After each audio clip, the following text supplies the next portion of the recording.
Suvendu Das tutorial YouTube চ্যানেলে সকলকে স্বাগত জানাই। দশম শ্রেণীর মডেল অ্যাক্টিভিটি টাস্ক পার্ট 2 ফেব্রুয়ারি 2022-এর সম্পূর্ণ ভৌত বিজ্ঞানের উত্তর সহ আলোচনা করব। কি বলছে দেখে নিই। এসএটিপি বলতে যে উষ্ণতা বোঝায় তার মান নিকটতম পূর্ণ সংখ্যায় উত্তর হবে হচ্ছে গয়ের দাগ 298কে। এসএটিপির ফুল ফর্ম লেখা রয়েছে এবং এসটিপিরও ফুল ফর্ম এখানে কিন্তু লেখা রয়েছে। PV equal to W by M. 8টি সমীকরণের চিহ্নগুলি প্রচলিত অর্থ বহন করে। এম রাশির একক হলো, উত্তর হবে হচ্ছে গয়ের দাগ অপশান নাম্বার গ্রাম পার মোল। 1.3 কোনো আদর্শ গ্যাসের ক্ষেত্রে স্থির উষ্ণতা ও স্থির ভর হলে বয়েলের সূত্রানুসারে চাপ ও আয়তনে লেখচিত্রটি হবে। উত্তর হবে হচ্ছে গয়ের দাগের অংশটা, পরাবৃত্তের অংশ। 2 দাগের প্রশ্ন, নিচের বাক্যগুলি সত্য অথবা মিথ্যা নিরূপণ করো। একটি গ্যাস অণুর আয়তন ইকুয়াল টু গ্যাস দ্বারা অধিকৃত আয়তন ডিভাইডেড বাই ভাগ চিহ্ন গ্যাস অণুর আয়তন, এটা কিন্তু সত্য।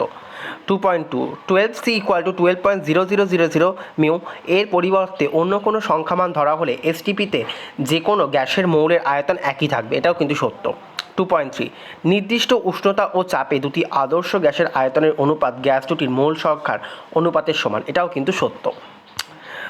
3 দাগের প্রশ্ন, মাত্রীয় বিশ্লেষণ থেকে গ্যাস ধ্রুবক আর এর একক কী হওয়া উচিত তা দেখাও। আমরা জানি এন মোল কোনো গ্যাসের ক্ষেত্রে অবস্থার সমীকরণটি হলো পিভি ইকুয়াল টু এনআরটি, যেখানে পি মানে হচ্ছে চাপ, ভি মানে আয়তন, আর মানে হচ্ছে সর্বজনীন গ্যাস ধ্রুবক, টি মানে হচ্ছে পরম উষ্ণতা, বা আর equal to PB by N T. সুতরাং আর এর মাত্রা ইকুয়াল টু পি এর মাত্রা ইন্টু ভি এর মাত্রা ভাগ বা ডিভাইডেড চিহ্ন এন এর মাত্রা ইন্টু টি এর মাত্রা। তাহলে ফর্মুলা কি, ml minus 1 ml to the power minus 1 T to the power minus 2 into L to the power 3 divided by mole into K equal to M L square T to the power minus 2 mole to the power minus 1 K to the power minus 1 equal to M L square T to the power minus 1 হচ্ছে শক্তির মাত্রা into যেটা লেখা রয়েছে মোল to the power minus 1 into K to the power minus 1। সুতরাং আর এর একক হলো সিজিএস পদ্ধতিতে ERG dot mole to the power minus 1 into K to the power minus 1, আর এসআই পদ্ধতিতে J dot mole to the power minus 1 into K to the power minus 1।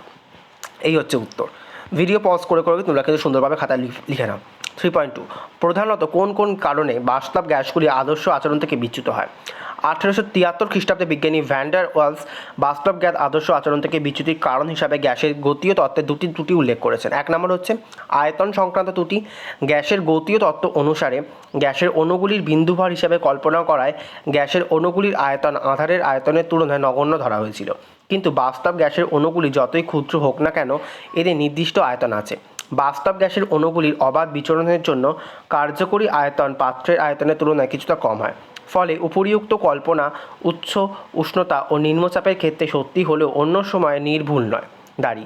তাই আধারের তুলনায় গ্যাসের অণুগুলি নিজস্ব আয়তনকে নগণ্য বলে উপেক্ষা করা যায় না। 2 নম্বর হচ্ছে চাপ সংক্রান্ত তত্ত্ব। গ্যাসের গতীয় তত্ত্বের স্বীকার্যে আরও ধরা হয়েছে যে আদর্শ গ্যাসের অণুগুলির মধ্যে পারস্পরিক কোনো আকর্ষণ বল নেই, কিন্তু পরীক্ষা করে দেখা যায় নিম্ন উষ্ণতায় ও অধিক চাপে গ্যাসের আয়তন কমে যাওয়ার ফলে গ্যাসের অণুগুলি যথেষ্ট কাছাকাছি চলে আসে, আর তখনই অণুগুলির আন্তঃআণবিক আকর্ষণ বলের অস্তিত্ব বিবেচনাহীন হয়ে পড়ে। এর ফলে আদর্শ অবস্থায় আকর্ষণমুক্ত অণুগুলি দেওয়ালে যে পরিমাণ ধাক্কা দেওয়ার কথা বাস্তব গ্যাসের অণুগুলি তা দিতে পারে না।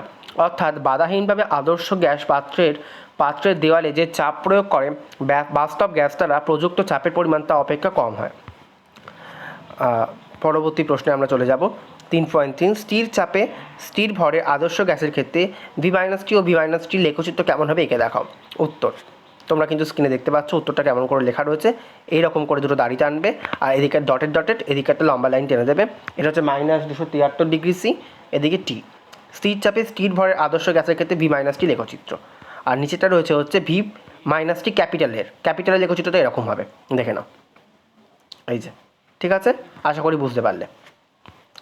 পরবর্তী প্রশ্ন 3.4 সমচাপে ও সম উষ্ণতায় সমায়তনে শুষ্ক বাতাস ও আর্দ্র বাতাসের মধ্যে কোনটি হালকা হবে যুক্তিসহ ব্যাখ্যা করো। শুষ্ক বাতাসে প্রধানত নাইট্রোজেন ও অক্সিজেন গ্যাসের প্রাধান্য থাকে। এখন নাইট্রোজেন ও অক্সিজেন মোলের ভর যথাক্রমে 28 gram into mole to the power -1 ও 32 gram into mole to the power -1।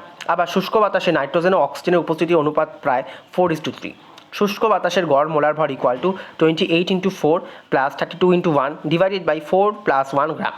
অর্থাৎ 144/5, এটাকে কাটাকুটি করলে বা ভাগ করলে হয় হচ্ছে 28.8 গ্রাম।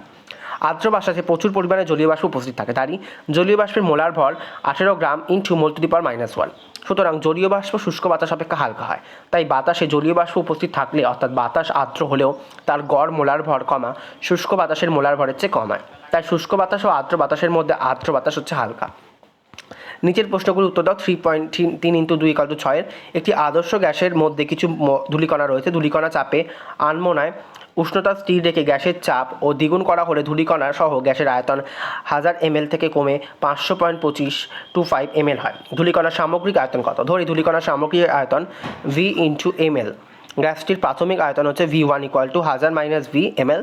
গ্যাসটির অন্তিম আয়তন হচ্ছে V2 = 500.25 - V ml। গ্যাসটির প্রাথমিক চাপ P1 = P একক, গ্যাসটির অন্তিম চাপ P2 = 2P একক। বয়লের সূত্র অনুসারে P1 V1 = P2 V2 বা P 1000 - V = 2P 500.25 - V। এটাকে করলে হচ্ছে 1000 - V = পিপিটা কেটে গেছে 2 × 500.25 - V, তাহলে 1000 - V মানে 500.25টাকে 2 দিয়ে গুণ করলে হচ্ছে 1000.5 মাইনাস বি এর সাথে 2 গুণ করলে 2V বা 2B - V, তাহলে ভিটা একদিকে নিয়ে এলাম 2B - V = 1000.5 - 1000, ঠিক আছে, বা V = 0.5। ধূলিকণার সামগ্রিক আয়তন হচ্ছে 0.5 ml। তো এই না এখনও রয়েছে 4.2 760 mmHg চাপে 0 ডিগ্রি সি উষ্ণতায় 3.2 যে গ্যাসের আয়তন 2.24 L, তার গ্রাম আণবিক ওজন নির্ণয় করো। সাধারণ হাইড্রোজেন অণু অপেক্ষা গ্যাসের একটি অণু কত গুণ ভারী? প্রশ্নানুসারে চাপ বা P = 760 mmHg 760/760 = 1 atm। কাটাকুটি করলে 700 কেটে 1 হলো। উষ্ণতা T = 0 degree C = 0.273 K = 273 K। গ্যাসের ভর হচ্ছে 3.2 গ্রাম। গ্যাসের আয়তন কত? 2.24 লিটার। আণবিক ওজন M = জিজ্ঞাসা, কারণ জিজ্ঞাসা করেছে। সর্বজনীন গ্যাস দ্রবক R = কি? 0.082 litre into ATM into mole to the power -1 into K to the power -1। আমরা জানি PV = W/m/RT, তাহলে M = কী হবে? WRT/m বাই PV, সরি ভিটা নিচে নেমেছে, M ছিল ওদিকে, খালি এমটা ওদিকে চলে গেছে, তাই জন্য পিভিটা নিচে চলে আসবে। এখানে একটা মান বসিয়ে দেবো 3.2 × 0.082 × 273 / 1 × 2.24 এটাকে গুণ করলে, নিচেটাকে গুণ করলে হয় হচ্ছে 71.63/2.24। এটাকে কাটাকুটি করলে হয় হচ্ছে 31.98 গ্রাম পার মোল টু দি পাওয়ার -1। সুতরাং গ্যাসটি গরম আণবিক ওজন হচ্ছে 31.98 গ্রাম into mole to the power -1। আর আমরা জানি কোনো গ্যাসের বাষ্প ঘনত্ব D হলে D = গ্যাসটির একটি অণুর ভর / H2 এর একটি অণুর ভর। সুতরাং গ্যাসের একটি অণুর ভর = D × H2 এর একটি অণুর ভর। সাধারণ হাইড্রোজেন অণু অপেক্ষা গ্যাসের একটি অণু D গুণ ভারী, সেখানে D হলো গ্যাসটির বাষ্প ঘনত্ব। তো এই হচ্ছে total model activity task part 2 class 10 এর ফিজিক্যাল সায়েন্সের ফেব্রুয়ারি 2022-এর জন্য। ধন্যবাদ।